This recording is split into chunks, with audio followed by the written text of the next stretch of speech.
the idyllic waters of the Chesapeake Bay. They looked exactly like this in the 1600s. That's when the first African Americans saw this bountiful body of water. And as we open the book of the bay's history, their contributions leap off the pages. Watermen and boat builders, cooks and oyster harvesters. Turning the page to the present day, it's the Shirley B-3, the head boat of the oldest living black captain on the bay today, 84-year-old Montreux Wright. I started coming out with my dad when I was 5 going on 6. His son, 63-year-old Captain Lamont Wright, is the next chapter, and he's hoping to bait some hooks to preserve a dying legacy and endangered species, minorities in aquaculture. Years ago, there was so many black captains. That's all the blacks did if they wanted to make some money. Now, it's no blacks hardly involved in it. So my goal is to make this a living legacy for the black watermen and the black captains of the Chesapeake.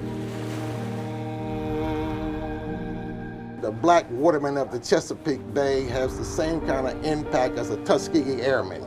They have the same kind of impact as a Buffalo Soldier, but their story is just beginning to be told. And that story continues with the third generation of the family you're meeting in this story. I was 5 years old. I started on my grandfather Montreux Wright's boat. 27-year-old Cedric Cooper says it's his grandfather's work ethic that's driven him to his destiny. This is something that I feel that I have no other choice but to get into because he's worked too hard. I want my son to go ahead and take over and enjoy and have a good way of life.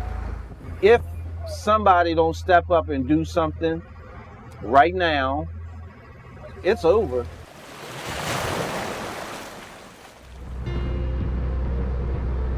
This isn't just something that we should talk about. We need to be active about our engagement.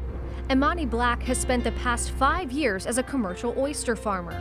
In that time, she says, not encountering one other woman of color.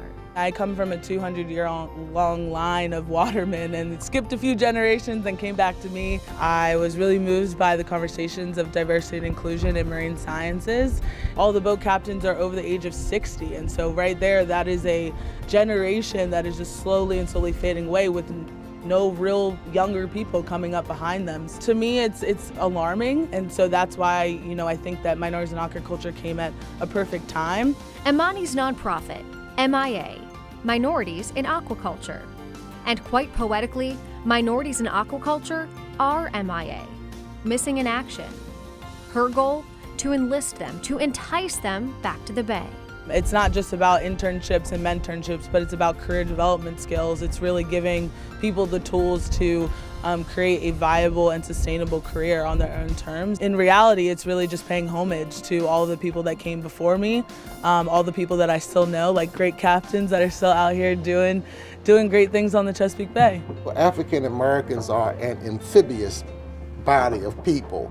Vince Leggett wrote the book on black contributions to the Chesapeake, literally, as a historian, a black man, and a champion of the Bay. What we've tried to do is preserve the history and the heritage of the Bay to show that we weren't just crab pickers and oyster shuckers, but owners of seafood processing plants, owners of boats, sail makers, owner of 5-star restaurants. He's rooting for the rights. He's pulling for Imani to carry on a proud tradition of blacks on the Bay for another 400 years and beyond. On the Chesapeake Bay, Caitlin McGrath, WUSA 9.